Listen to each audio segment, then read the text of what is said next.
श्री गणेशाय नमः। फ्रेंड्स, आप देख रहे हैं यूट्यूब चैनल श्री सत्य सनातन में आपका स्वागत है।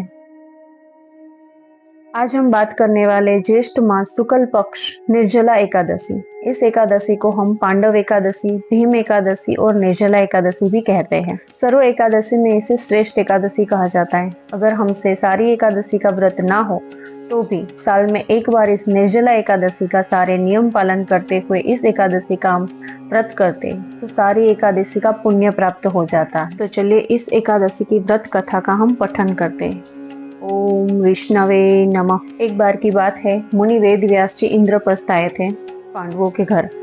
वहां पर चर्चा विचारणा हो रही थी, व्रत उपवास की बातें हो रही थी। तभी भीमसेन ने वेद व्यास जी से एक प्रार्थना की, परम बुद्धिमान पितामह, मेरी उत्तम बात सुनिए। राजा युधिष्ठिर, माता कुंती, द्रौपदी, अर्जुन, नकुल और सहदेव ये एकादशी को कभी भोजन नहीं करते तथा मुझसे भी हमेशा यही कहते हैं कि भीमसेन तुम भी एकादशी को न खाया करो, किंतु मैं इन लोगों से यही कह दिया करता हूँ कि मुझसे भूख नहीं सही जाएगी। भीमसेन की बात सुनकर व्यास जी ने कहा, यदि तुम्हें स्वर्ग लोक की प्राप्ति अभिष्ट है और नरक को दूषित समझते हो तो दोनों पक्षों की एकादशी को भोजन न करना। ये सुनकर भीमसेन ने कहा, महाबुद्धिमान पितामह, मैं आपके सामने सच्ची बात कहता हूँ, एक बार भोजन करके भी मुझसे व्रत नहीं किया जा सकता, फिर उपवास करके तो मैं रह ही कैसे सकता हूँ।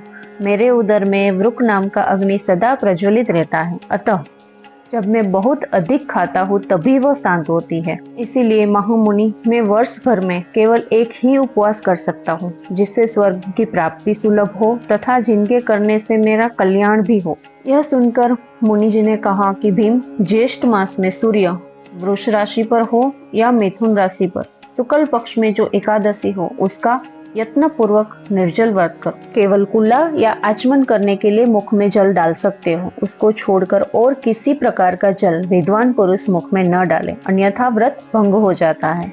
एकादशी को सूर्योदय से लेकर दूसरे दिन सूर्योदय तक मनुष्य को जल का त्याग करना चाहिए, तब भी ये व्रत पूर्ण होता है। तदंतर द्वादशी को प्रभात काल में स्नान करके ब्राह्मणों को विधि पूर्वक जल और स्वर्ण दान करें। इस प्रकार सब कार्य पूर्ण करने के बाद ब्रह्म भोजन के बाद भोजन करें। वर्ष भर में जितनी भी एकादशी होती है उन सबका फल निर्जला एकादशी करने से मनुष्य को प्राप्त हो जाता है, इसमें तनिक भी संदेह नहीं है।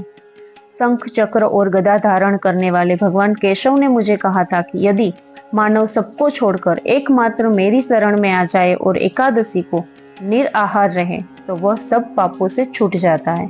एकादशी का व्रत करने वाले मनुष्य के पास विशालकाय, विकराल आकृति और काले रंग वाले दंड पाशधारी भयंकर यमदूत नहीं आते। अंतकाल में पीतांबरधारी सौम्य स्वभाव वाले, हाथ में सुदर्शन धारण करने वाले और मन के समान वेगशाली विष्णुदूत आकर इस वैष्णव मनुष्य को भगवान विष्णु के धाम में लेकर जाते हैं। अतः निर्जला एकादशी को पूर्ण यत्न करके उपवास करना चाहिए। तुम भी सब पापों की शांति के लिए यत्न के साथ उपवास और श्री हरि का पूजन करो।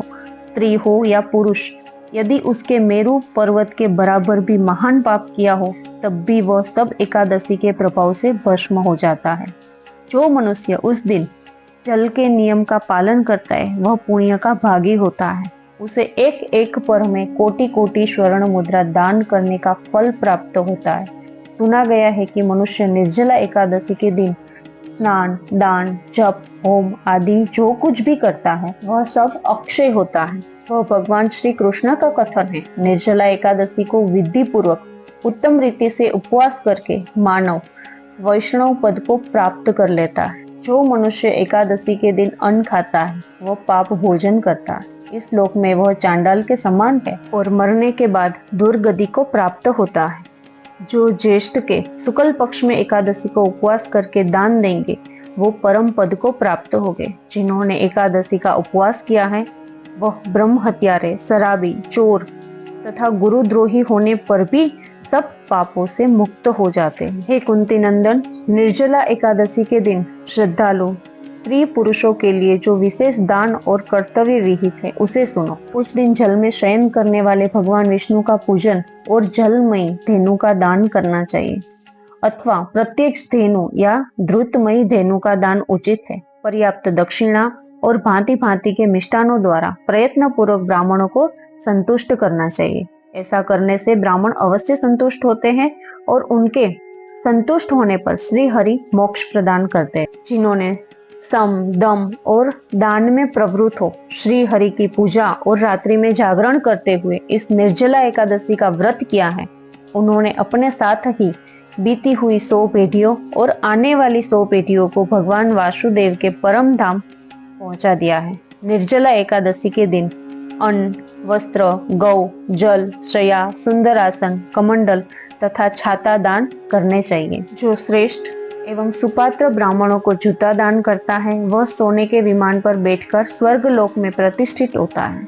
इस एकादशी की महिमा को भक्ति पूर्वक सुनता है तथा जो भक्ति पूर्वक उसका वर्णन करता है वो दोनों स्वर्ग लोक में जाते हैं। चतुर्दशी युक्त अमावस्या को सूर्य ग्रहण के समय श्राद्ध करके मनुष्य जिस फल को प्राप्त करता है वही इसके श्रवण से भी प्राप्त होता है। दंत धावन करके यह नियम लेना चाहिए कि मैं भगवान केशव की प्रसन्नता के लिए एकादशी को निराहार रहकर आचमन के सिवा दूसरे जल का भी मैं त्याग करूंगा। द्वादशी को देव देवेश्वर भगवान विष्णु का पूजन करना चाहिए। गंध, धूप, पुष्प और सुंदर वस्त्र से विधि पूर्वक पूजन करके जल का घड़ा संकल्प करते हुए निमांकित मंत्र का उच्चारण करें। मंत्र है देव देव ऋषिकेश संसार वर्ण तारक उदकुंभ प्रदानेन नयमाम परमाम गतिम, अर्थात संसार सागर से तारने वाले देव देव ऋषिकेश इस जल के घड़े का दान करने से आप मुझे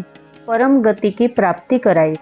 हे भीमसेन, ज्येष्ठ मास में शुक्ल पक्ष की जो शुभ एकादशी होती है उसका निर्जल व्रत अवश्य करना चाहिए तथा उस दिन श्रेष्ठ ब्राह्मणों को शक्कर के साथ जल के घड़े का दान करना चाहिए। ऐसा करने से मनुष्य भगवान विष्णु के समीप पहुंचकर आनंद का अनुभव करता है। तत्पश्चात द्वादशी को ब्राह्मण भोज कराने के बाद स्वयं भोजन करें। जो इस प्रकार पूर्ण रूप से पाप नाशिनी एकादशी का व्रत करता है वह सब पापों से मुक्त हो अनामयी पद को प्राप्त होता है। यह सुनकर भीमसेन ने भी इस शुभ एकादशी का व्रत आरंभ कर दिया। तब से यह लोक में पांडव एकादशी के नाम से विख्यात हुई। फ्रेंड्स, आज हमने सुना निर्जला एकादशी की व्रत कथा। मुझे उम्मीद है कि आपको ये वीडियो पसंद आई होगी।